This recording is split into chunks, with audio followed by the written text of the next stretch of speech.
When your friends back home say to you, what's the Classico like? What do you tell them?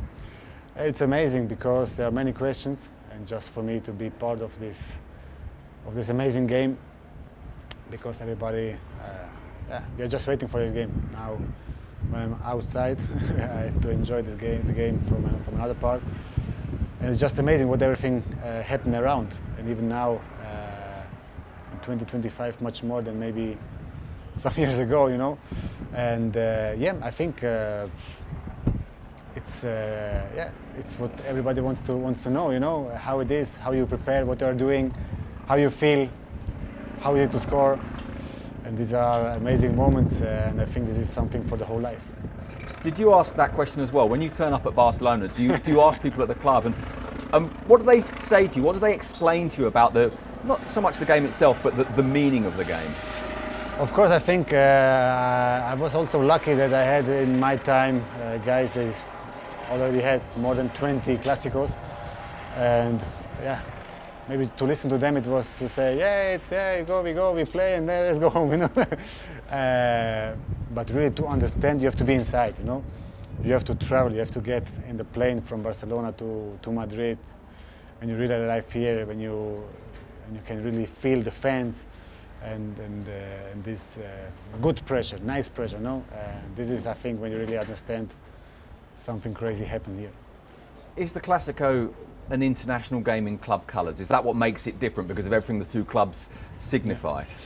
I think finally, I think there are many questions. Where is the best league? Is it La Liga? Is it the Premier? Is it, I don't know, whatever, Germany, whatever, Bundesliga? But this is something different. This is not to speak about La Liga or the Premier or about these big games, you know. This is the game. This is the game. So this is the best part of it, you know. So you know that I think all teams in the Premier League, they would like to say, please don't put my game at the same time because I want to stay at home to enjoy the Classico. And this is what it makes so different. I think finally you know what happened around, but when you're really inside, then I think you can really understand that this is something really amazing, and you just are the lucky guy to be part of this amazing game. As a player, is the player aware of, if you like, the political significance of the game, that everything that comes with it? There was a Classico that you were involved in which was put off because of trouble in Catalonia. In fact, there was amazing footage of you coming out of the airport and finding all the trouble around. I mean, so as a footballer, are you aware of that kind of socio-political dimension to it? I think you can't really understand what really happened around, and I think you don't have to understand, because finally my decision to sign for Barca was to enjoy the Camp Nou, you know, with the fans and playing football.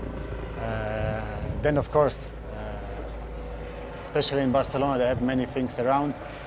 But I think it's important for us players, or the guys that are now there, just to get focused on enjoying football. Playing football, don't think too much what happened around, because I think our opinion there is not so important. We have to be concentrated on playing football in the best way we know to do, and then I think all the other parts, there are other professionals. They know what they have to do. It might be an obvious question because you've scored the winning goal in Clásicos twice, if I remember rightly. What for you has been the best moment in a Classico? It's a hard question, because there was really amazing moments for me. But maybe this 1-0 at Bernabeu, when I get the luck to score this winning goal. I think even a nice goal with Courtois and running Sergio behind me. It was a special and big moment for me, especially. And the worst one? All moments when you lose against Madrid are bad ones, really bad ones. I think because for me it's not only a normal game, it's not only 3 points. You know that many things behind that game will happen, you know. So you can win a lot, but you can lose a lot, you know. And when you lose this Classico, you know all these days after what happened. Also, even in the next game, if you are able to win 5-0, doing everything perfect, you know, still the first question will be, but yeah, you lost the Classico, so it's not easy, and to lose against Madrid is hard. Why weren't you scared of the Bernabeu? Most teams go to the Bernabeu and fright, and that Barcelona team has had a generation of going to the Bernabeu and producing its best performances. I think sometimes it's something about the style of understanding what your team have to do. I think that's why during my years for Madrid it was not easy to play at home against us, because if the pressure of their own fans, they had to push a bit more. They have to try to give a bit more, and then for us to have a bit more space with Leo, Neymar and Luis there in this zone, was maybe sometimes not so bad for us, and even maybe to play in Barcelona they could wait a bit more to play on this counter attacks. It was a bit better for them, and for us the games in Bernabeu was a bit I can't say easy, but a bit easier for us because we had a bit more space. You've mentioned Messi, Neymar, Luis as a front three. Have you worked out how many kilometres you had to run to try and enable those three to do what they had to do? Well, it was a pleasure, but there was some of them, yeah. Maybe sometimes even a bit more than I expected when I signed for Barcelona. But you had to do it. But it was not only this. Also, I think in this line behind us to have, I think, the best fullbacks. There was also some like wingers, and we had to protect them. And but I think the best part of us was the pressure when we lost the ball in this last 25-30 meters, and this was the biggest quality of this team, to get really close, to take the ball again back, and just to try to kill the other team, when they try to get to take the ball and say, okay, we can get open, and then you can get the ball. And I think this is something now of this modern football now, that this first pressure is really important. I think this is where our Barca was really strong.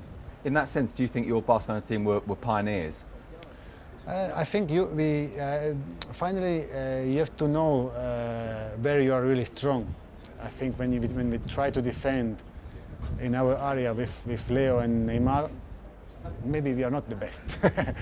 But if you can push there close to the opponent's goal, I think there you can get big problems for them, and this is the most important part, Finally, you just have to understand what you really have, and I think with these qualities we had in this moment, it was really sure. So get the ball there, try to get these guys in the best possible position to be close to shoot and to be to the goal, and then finally they will do it alone.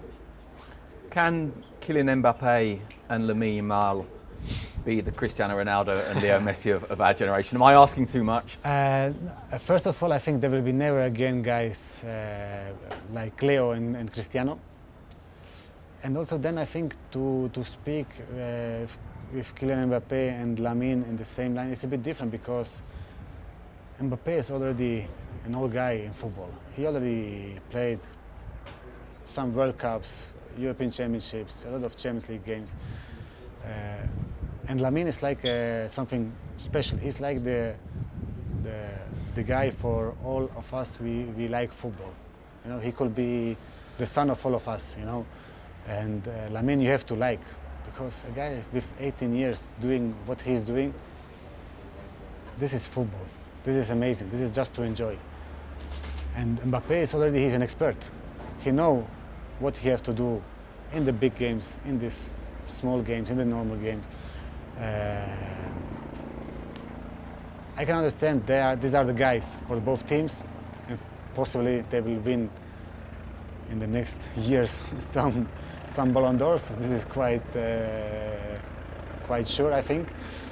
But I think Lamine still have to do many things to reach these big games Mbappe already have behind himself. So he have to push, and we have to enjoy with Lamine.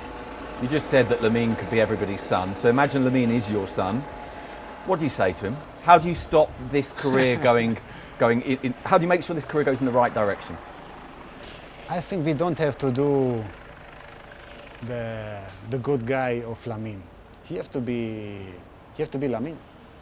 He have to try to bring some new dances now to Madrid, to be ready for this game. He knows that the whole world will especially have a look on him, and we have just to push him. Or we have to try to don't bring him to this wrong way. But what does we have to say to him now? You have to be like Xavi, like Puyol, with this identification for Barcelona, for Catalonia and everything. No, he don't have to be. He have to try to dance. He have to do all these videos he does. He have to go to shopping. So if he have to go 20 times, so let's go. You have to be Lamine. We don't have to change Lamine. We just have to try to push him on the right way. And I think if we can just try to help a little bit, I think this is good. And he knows that he have the love of not only of us, as I want to say, Barca family. I think he have it from the whole football family.